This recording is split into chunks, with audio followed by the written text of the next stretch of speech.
इस वीडियो में हम क्लास 10th मैथ्स की एक्सरसाइज 2.3 के क्वेश्चन नंबर 3 को सॉल्व करेंगे। आपका क्वेश्चन नंबर 3 है, आपको ये बहुपद दिया गया है, इसके अन्य सभी शून्यांक ज्ञात कीजिए यदि इसके दो शून्यक √5/3 एवं -√5/3 हैं।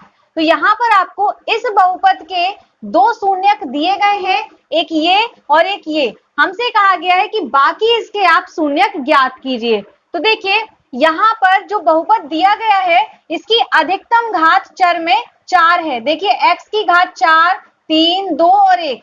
तो यहाँ पर चर की अधिकतम घात कितनी है? 4 है।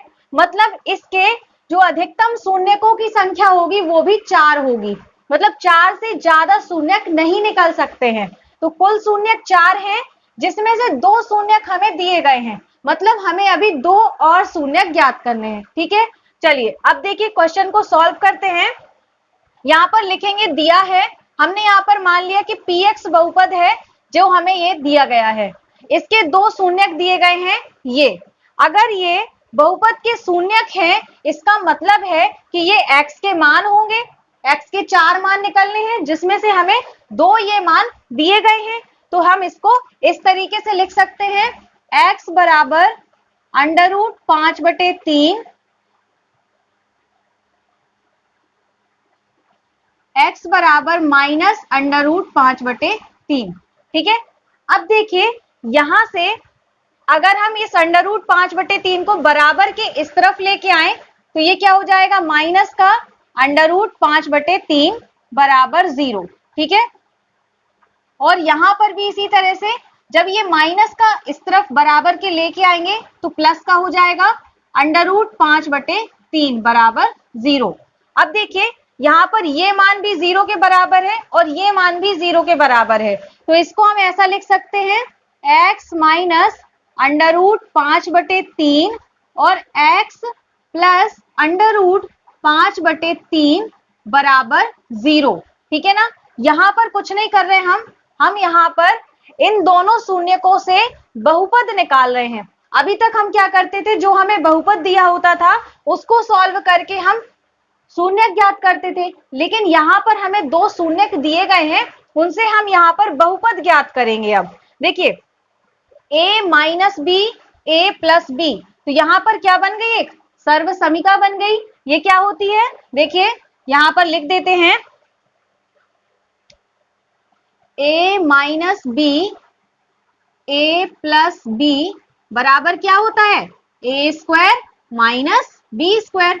तो इसी सर्व समीका का हम यहाँ पर यूज करें अगर, तो यहाँ से देखिए x का मान हो गया a और b का मान हो गया √5/3। तो यहाँ से a square minus B square का मान क्या आएगा? x स्क्वायर माइनस b का मान है √5/3 और इसका होल स्क्वायर, ये हो जाएगा। ठीक है, अब देखिए यहां से इसको सॉल्व करेंगे तो x का स्क्वायर आया x स्क्वायर माइनस, अब जब अंडर रूट के अंदर किसी भी संख्या का स्क्वायर हो, यहाँ पर अंडर रूट के अंदर संख्या है और उसका स्क्वायर है, तो क्या होता है? उसका जो स्क्वायर होता है वो कैंसिल हो जाता है। तो मतलब ये जो संख्या है ये √5/3 से 5/3 बन जाएगी। आप यहाँ पर देख लीजिए इसको इस तरह से, √5/3 गुणा √5/3। तो यहाँ पर दो बार गुणा हो रहा है, इसलिए यहाँ से 5/3 बाहर निकल आएगा। मतलब हम कह सकते हैं कि जो इसका जो रूट है ये कैंसिल हो गया। ठीक है, तो इस तरह से हम इसको समझ सकते हैं। अब यहाँ से देखिए इसके बटे में 1 मान लेंगे, तो 1 मानने से क्या होगा? इसका एलसीएम लेंगे, 3 आएगा। यहाँ 1 से भाग दिया तो 3 बार जाएगा और 3 का गुणा x स्क्वायर में करेंगे तो आएगा 3x स्क्वायर, माइनस 3 से 3 को भाग दिया तो 1 बार जाएगा, 1 का गुणा 5 में किया तो 5 आ गया। अब यहाँ से देखिए आप जान चुके हैं एक्सरसाइज 2.2 में हमने बहुत सारे बहुपद निकालना सीखा था। तब वहां पर हमने समझा था कि जो नीचे वाली संख्या है, बटे में जो संख्या रहती है उसका कोई मतलब नहीं होता है। इसको हम इस तरीके से भी लिख सकते हैं, 1/3 को बाहर ले लिया और यहाँ से 3x स्क्वायर माइनस का 5 ऐसे लिखा था, जिसमें से हमारा जो बहुपद निकल के आया था वो ये वाला पार्ट निकल के आया था, है ना। तो बस यही हमारा बहुपद हो जाएगा। अब हम क्या करेंगे, इस बहुपद का यहाँ पर लिख देते हैं, ज्यादा है तो 3x² माइनस 5। अब इस बहुपद से जो हमें गिवन दैट में बहुपद दिया गया है ये वाला, इस बहुपद से इसको भाग देंगे अब, ठीक है। तो देखिए यहां पर भाग देंगे। अब हमारा बहुपद है 3x² माइनस 5, इससे भाग देना है, दिया हुआ बहुपद है 3x की power 4 plus 6x³ minus 2x² minus 10x और माइनस 5, इसको भाग देना है।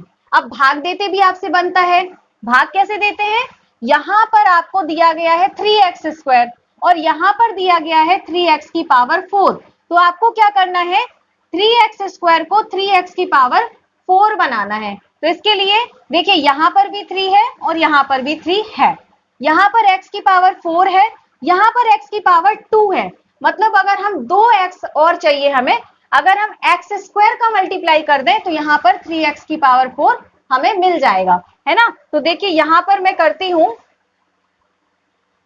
3x² माइनस 5, इसका मल्टीप्लाई करेंगे हम x² से, तो क्या आएगा, 3 1 जा 3, x² और x² का मल्टीप्लाई 3x की पावर 4 माइनस 5 का मल्टीप्लाई x² से करेंगे तो आएगा 5x²। अब जब भी हम मान रखते हैं तो आपको पता है कि हम यहाँ पर पावर के नीचे वाले पद में रखते हैं, तो x की पावर 4 का मान x की पावर 4 के नीचे आएगा, x की पावर 2 का मान x की पावर 2 के नीचे आएगा, ठीक है, इतनी भी बात क्लियर है। अब यहाँ पर देखिए चिन्ह बदलेंगे, जब माइनस करते हैं तो चिन्ह नीचे वाली संख्याओं के बदल जाते हैं, तो ये प्लस की है तो माइनस की हो गई और माइनस वाली प्लस की हो गई, ठीक है। अब यहां से देखिए ये तो कैंसिल हो गया, ये हमारा जो बचा इसको हम यहाँ लिख देंगे। अच्छा यहाँ पर हमने x² का मल्टीप्लाई किया था तो ये x² यहाँ पर लिखेंगे हम, ठीक है। अब ये देखिए यहाँ पर जो ये 5 है ये प्लस का है 5x² और 2x² माइनस का है, तो विपरीत चिन्हों की संख्याएं घटती हैं, तो 5 में से 2 गया तो 3x² और बड़ी संख्या का चिन्ह आएगा मतलब प्लस का आ जाएगा। ये माइनस का 10x और माइनस का 5 अभी बचा हुआ था। अब फिर से वही काम करेंगे, यहाँ पर हमें चाहिए 6x³, यहाँ पर क्या है 3x², तो इसको इसके जैसा बनाना है, तो क्या चाहिए, x² है तो एक x चाहिए, मतलब हमें x का मल्टीप्लाई करना होगा। यहाँ 3 है, यहाँ 6 चाहिए, तो 3 में कितने का गुणा कर दे, 3 दूनी 6, मतलब 2 का गुणा कर दे तो 3 दूनी 6 हमें मिल जाएगा, मतलब हमें यहाँ पर 2x का गुणा करना होगा। अब देखिए गुणा करते हैं, यहाँ पर 3 दूनी 6, x है और x² है तो पावर जुड़ जाएंगी, x की पावर 3 माइनस 2 5 जा 10 हो गया और x ये लिख दिया। अब इस मान को यहाँ पर रखेंगे, देखिए ये बन गया 6x³ और 10x माइनस का है तो ये x वाले टर्म के नीचे आएगा, गुणा किया है 2x से, ये यहाँ पर हमने प्लस का लिख दिया। अब चिन्ह बदलेंगे तो ये माइनस का और ये प्लस का हो जाएगा, ये कैंसिल हो गया, यहाँ पे क्या बचा 3x² और यहाँ पर ये माइनस का और ये प्लस का ये भी कैंसिल हो गए, बचा क्या माइनस का 5 ये वाला, ठीक है। अब देखिए हमें फिर से भाग देना है, यहाँ पर है 3x² माइनस 5, यहाँ पर भी है 3x² माइनस 5, मतलब हम 1 का मल्टीप्लाई कर दें तो फिर से हमें यही पर मिल जाएगा, तो 1 का यहाँ पर अब हम क्या करेंगे मल्टीप्लाई, तो देखिए 1 का अगर करेंगे तो क्या आएगा, 1 का 3x² आएगा और माइनस का 5 आएगा, 5 बन जा 5, तो यहाँ पर हम प्लस का 1 लिख देंगे और यहाँ पर गुणा किया तो 3x² माइनस का 5 आएगा, ये माइनस ये प्लस हो गया, ये कैंसिल हो गए, तो यहाँ पर आ गया शेषफल 0। तो देखिए यहां से हम एक बात कह सकते हैं, आपने समझा है भाग की जब हम जांच करते थे तो वहां पर आपने समझा था कि भाज्य बराबर क्या होता है, भाजक गुणे भागफल प्लस शेषफल, बस यहाँ पर ये क्या है, ये हमारा भाज्य है, ठीक है ना। देखिए मैं यहाँ पर लिख देती हूं, ये हमारा क्या हो जाएगा भाज्य होगा, जिससे हम भाग देते हैं उसे भाजक बोलते हैं और जो आंसर आता है वो हमारा भागफल होता है और जो बचता है वो हमारा शेषफल होता है। ये केवल मैं आपको समझाने के लिए लिख रही हूं, ये आपको लिखना नहीं है, ठीक है ना। देखिए लिखना क्या होगा, ये लिखना है, फिर उसके बाद यहां पर मैं लिख रही हूं क्या होता है फॉर्मूला, भाज्य बराबर भाजक। तो भाज्य क्या है ये, अब इस पूरे को इतना बड़ा मान है, ये लिखने से अच्छा हमने यहाँ पर माना था px, तो हम इसको लिख दे रहे हैं यहाँ पर px। तो भाज्य बराबर भाजक, भाजक का मतलब क्या हुआ 3x² माइनस 5, और भागफल, भाज्य बराबर भाजक गुणा भागफल, मतलब ये आएगा x² प्लस का 2x प्लस का 1, और प्लस से फल आता है तो प्लस 0, तो 0 तो कोई जरूरत नहीं है लिखने की। तो ये हमारा यहां से हम कह सकते हैं px बराबर इतना मल्टीप्लाई इतना। अब यहां से देखिए, अब आगे हम शून्यक निकालने वाले हैं। कैसे निकालेंगे, देखिए 3x² माइनस 5, इसके शून्यक तो हमें पता है कैसे। अभी देखिए ये जो हमने बहुपद निकाला था 3x² माइनस 5, ये बहुपद कैसे निकाला था, ये हमें तब मिला था, ये हमने देखिए ये शून्यकों की हेल्प ली थी, मतलब इस बहुपद के दो शून्यक ये हमें पहले से दिए गए हैं, अब हमें इसके शून्यक निकालने होंगे। बात समझ में आ गई ना। चलिए तो अब इसके शून्यक निकालेंगे कैसे, फैक्टराइजेशन मेथड से, गुणनखंड विधि से। देखिए x² प्लस का 2x प्लस का 1 बराबर 0। क्या करते हैं फैक्टराइजेशन मेथड के लिए, पहला पद और अंतिम पद इन दोनों का करते हैं गुणा, तो एक का गुणा x² में करेंगे तो क्या आएगा x², वो भी प्लस का आएगा क्योंकि यहाँ प्लस है और यहाँ पर भी प्लस है, तो प्लस प्लस का मल्टीप्लाई प्लस होगा। फिर ये जो बीच वाला पद होता है प्लस का 2x, इसको यहाँ पर लिख देते हैं।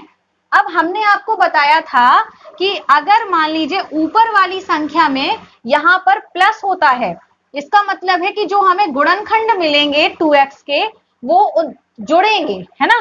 तो जोड़ने पर हमें क्या चाहिए, 2x चाहिए, तो एक का गुणा करें एक में तो एक आ जाएगा, और एक को जोड़े तो क्या आएगा 2 आएगा, मतलब इसके फैक्टर क्या आ गए x प्लस x, ये आ गए, ठीक है ना। जोड़ेंगे तो आ जाएगा 2x, और गुणा करेंगे जब x का x से तो ये आएगा x², तो हम 2x की जगह पर लिख सकते हैं x प्लस x, ठीक है। चलिए देखिए यहाँ पर लिखते हैं x², इस 2x की जगह पर लिखेंगे x प्लस 1 बराबर 0। अब क्या करते हैं, यहाँ पर ये वाला पद और इस पद में से हम क्या करते हैं कॉमन लेते हैं, तो कॉमन कैसे लेंगे, जो दोनों में हो, तो यहाँ से x कॉमन निकलेगा, यहाँ बचेगा x प्लस ये x तो बाहर आ गया एक, तो यहाँ 1 बचेगा। अब यहाँ पर x है और यहाँ पर 1 है, तो यहाँ तो कुछ भी कॉमन नहीं है, तो फिर जब कुछ कॉमन ना निकले तो 1 कॉमन निकलता है, तो यहाँ पर क्या आएगा 1, तो यहाँ बचेगा x प्लस 1 बराबर 0। अब देखिए यहाँ से ये पूरा एक पद और ये पूरा एक पद, इसमें क्या दिख रहा कॉमन, x प्लस 1, मतलब x प्लस 1 क्या हो जाएगा कॉमन। अब बचेगा क्या, ये तो बाहर आ गया, यहाँ से बचेगा x, यहाँ से बचेगा प्लस का 1 बराबर 0। अब यहाँ से इसका मतलब क्या है, हम कह सकते हैं कि x प्लस 1 बराबर 0 या x प्लस 1 बराबर 0, ये वाला, ठीक है। अब यहाँ से x का मान निकाले तो क्या निकलेगा माइनस का 1, ये प्लस का है, बराबर किस तरफ जाएगा तो माइनस का 1, या x बराबर प्लस है तो ये माइनस का 1। तो ये आ गए हमारे x के दो शून्यक -1 और -1। तो इस तरीके से यहाँ पर हमें दो शून्यक दिए गए थे, दो और निकल आए। देखिए पावर 4 दिया था ना, मतलब 4 शून्यक निकलेंगे, तो 4 में 2 ये हैं और 2 ये हैं, 2 और 2 4 हो गए। तो यहाँ पर लिख देंगे हम, अतः अन्य दो शून्यक